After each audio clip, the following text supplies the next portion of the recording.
Hello friends. So night ఇప్పుడు 9:30 అవుతుంది, 10 అవుతుంది దగ్గరగా. సో విషయం ఏంటంటే, నేను ఒక స్టోరీ రాస్తున్నా. చూసారా, ఇది story. Delivery boy and software అని చెప్పేసి ఒక లవ్ స్టోరీ రాస్తున్నా. అయితే విషయం ఏంటంటే, సో అంతా చీకటిగా ఉంది చూసారా.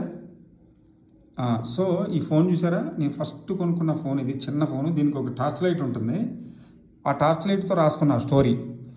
అదేంట్రా బాబు, టార్చ్ లైట్తో రాయటం 10 గంటల కంటే, ఈరోజు మధ్యాహ్నం పోయింది కరెంటు, ఇప్పుడు వరకు రాలేదు నా రూమ్లో. సో అందుకని అంటే మళ్ళీ రైటర్ బాధ ఎలా ఉంటుందంటే, కళాకారుడు బాధలు ఎలా ఉంటాయంటే, ఆ థాట్ మళ్ళీ పోతుందేమో, మళ్ళీ మర్చిపోతామేమో రేపు వద్దనికి అని చెప్పేసి నాకు ఇందాకే వచ్చింది thought.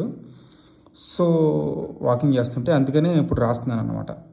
So that is the writer, that is the కళాకారులు ఎప్పుడు ఫిల్మ్ ఇండస్ట్రీ కోసం కానీ, so whatever short film తీసేవాళ్ళు కానీ, ఎవరైనా సరే యూట్యూబర్స్ కానీ, ఎవరైనా క్రియేటర్స్ కళాకారులు చాలా కష్టపడతారండి, చాలా తపన పడుతూ ఉంటారు. కానీ 99% అంటే 95% సక్సెస్ అవ్వరు, 5% సక్సెస్ అవుతారు. సో అందుకని మాలాంటి ఒక కళాకారుల కోసం ఒక లైక్ కొట్టండి. This is the story.